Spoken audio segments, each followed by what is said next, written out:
괌 동쪽 먼 바다에서 발생한 열대저압부가 어젯밤 사이 제13호 태풍 돌핀으로 발달하면서 서태평양 전체가 긴장하고 있습니다. 중심 기압이 하루 만에 급격히 낮아지고 있고 기상청은 이번 태풍이 사흘 동시에 한반도는 오늘부터 낮 기온이 30도 후반까지 치솟는 본격 폭염 구간에 들어섭니다.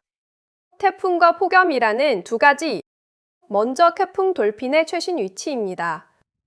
기상청 태풍정보에 따르면 오늘 오전 9시 기준 태풍 중심은 괌 동쪽 약 3,000km 해상에 위치해 있고 미군 합동태풍경보센터와 일본 기상청도 유사한 위치와 발달 속도를 제시하고 있고 태풍은 현재 서남서 방향으로 시속 약 7km의 느린 속도로 이동 중입니다. 태풍이 아직 한반도에서 멀리 떨어져 있는 만큼 오늘 우리 해상에 직접적인 너울특보는 발효되지 않았습니다. 다만 태풍 세력이 커지면 진행 방향 앞쪽으로 매우 넓은 범위까지 굼실거리는 너울성 파도가 퍼져나가는 경우가 많습니다. 동해와 남해 먼바다를 오가는 어선과 여객선은 오늘부터 예보를 자주 확인하시는 게 좋겠고 이번엔 국내 기온 상황입니다. 기상청 AWS 실시간 관측을 보면 오늘 아침 최저 기온은 대부분 지역에서 24도에서 26도 사이로 평년과 비슷한 수준을 보였습니다. 하지만 낮 기온은 전국 대부분 지역에서 32도, 특히 남부지방을 중심으로 체감 온도가 35도를 넘는 곳이 속출할 전망이어서 폭염특보 발효 지역이 오늘 더 넓어질 가능성이 큽니다. 지역별로 보면 오늘은 태풍보다는 폭염이 전국 공통의 화두입니다. 중부지방은 대체로 맑은 하늘 아래 건조한 더위가 이어지고 특히 대구와 경북 내륙, 그리고 강원, 영서 일부 지역은 지역적 특성 때문에 예년에도 전국 최고 기온을 자주 기록해온 만큼 오늘도 38도 안팎까지 오르는 곳이 나올 가능성이 있습니다. 대구와 경북 내륙이 유독 뜨거워지는 이유 중 하나로 팬현상이 꼽힙니다. 습기를 머금은 공기가 산을 넘으면서 비를 뿌리고 수분을 잃은 뒤 반대편 사면을 타고 내려오면서 압축되어 기온이 더 크게 오르는 현상인데요. 오늘처럼 대기가 안정되고 바람이 약한 날에는 이런 지형 효과가 더 뚜렷하게 나타나 내륙 분지의 체감 더위를 한층 끌어올리게 됩니다. 이 모든 더위의 근본 원인은 북태평양 고기압입니다. 올여름 북태평양 고기압이 예년보다 서쪽으로 크게 확장하면서 한반도 전체를 두텁게 덮고 있고 이 때문에 하늘은 맑지만 뜨거운 공기가 지표 부근에 그대로 갇히는 형태가 이어지고 있습니다. 흥미로운 점은 이 고기압의 가장자리가 태풍 돌핀의 이동 경로에도 영향을 준다는 것인데요. 고기압이 서쪽으로 얼마나 확장하느냐에 따라 여기에 상층 제트기류까지 가세하고 있습니다. 제트기류가 예년보다 훨씬 북쪽인 만주 부근까지 밀려 올라가면서 한반도 상공을 뜨거운 고기압이 독차지할 공간을 열어준 셈입니다. 기상학자들은 이런 구조를 흔히 뚜껑을 덮어놓은 냄비에 비유합니다. 뜨거운 공기가 위로 빠져나가지 못하고 냄비 안에서 계속 데워지듯 한반도 대기 하층의 열기가 밖으로 빠지지 못하고 계속 축적되고 있는 상황입니다. 과거 기록과 비교해보면 올여름 더위의 강도를 더 실감할 수 있습니다.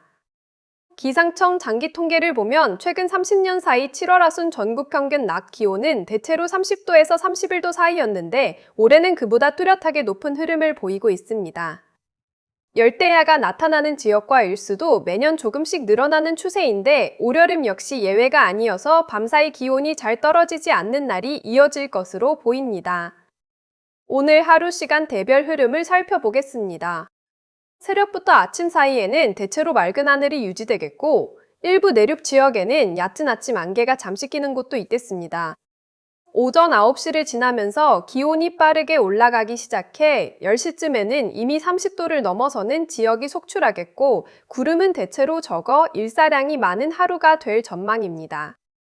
오후로 접어들면 더위가 절정에 이릅니다. 오후 2시에서 4시 사이 전국 대부분 지역이 낮 최고기온을 기록할 것으로 보이는데 이 시간대 체감 온도는 실제 기온보다 두세 도 더 높게 느껴질 수 있습니다.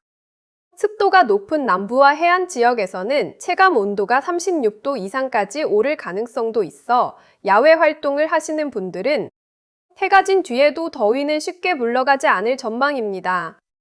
저녁 7시가 지나도 기온이 30도 안팎을 유지하는 곳이 많겠고, 자정 무렵에도 25도, 특히 도심 지역은 낮 동안 축적된 열기가 밤사이 서서히 방출되는 열섬 현상까지 겹치면서 채광상 잠들기 어려운 밤이 이어질 가능성이 큽니다. 앞으로 일주일에서 열흘의 흐름을 수치 모델로 살펴보면 ECMWF와 GEFS 두 모델 모두 당분간 북태평양 공기압이 크게 물러서지 않습니다. 한편 윈디와 벤투스키 화면에서는 8월 10일에서 11일 사이 일본 부근 해상에 저기압성 소용돌이가 나타나는 신호도 포착되는데요. 아직 열흘 이상 남은 장기 예측이라 변동성이 매우 크므로 확정된 예보로 보시기보다는 계속 지켜봐야 할 감시 대상으로 이해해 주시기 바랍니다. 농업 현장에서도 이번 더위와 가뭄 기미를 예의주시하고 있습니다. 장마가 끝난 이후 뚜렷한 비 소식이 없다 보니 밭작물을 중심으로 토양 수분이 서서히 줄어드는 지역이 나타나고 있고, 일부 저수지는 저수율이 평년보다 낮은 수준을 보이고 있습니다. 벼농사는 아직까지는 양호한 상태를 유지하고 있지만 폭염이 더 길어질 경우 현재까지 국내에 발효된 특보는 폭염특보 중심이며 태풍과 직접 관련된 육상특보는 없는 상태입니다. 다만 폭염이 길어지면 산불 위험이 함께 높아질 수 있어 산림청도 건조특보와 함께 상황을 주시하고 있고, 강한 자외선에 따른 온열 질환 발생도 늘어나는 추세입니다. 태풍 돌핀의 진로가 향후 며칠 안에 더 명확해지면 관련 특보 여부도 함께 안내해 드리겠습니다. 정리하면 오늘은 태풍보다는 폭염이 우리 생활에 더 직접적인 변수입니다. 한낮 야외 활동은 되도록 줄이시고 물을 자주 드시면서 어르신과 어린이는 특히 더위 관리에 신경 써 주시기 바랍니다. 태풍 돌핀은 아직 우리와 거리가 있지만 세력이 빠르게 커지고 있는 만큼 다음 소식에서 더 자세한 진로를 전해드리겠습니다. 오늘도 시청해 주셔서 감사하고 구독과 알림 설정으로 다음 예보도 놓치지 마세요.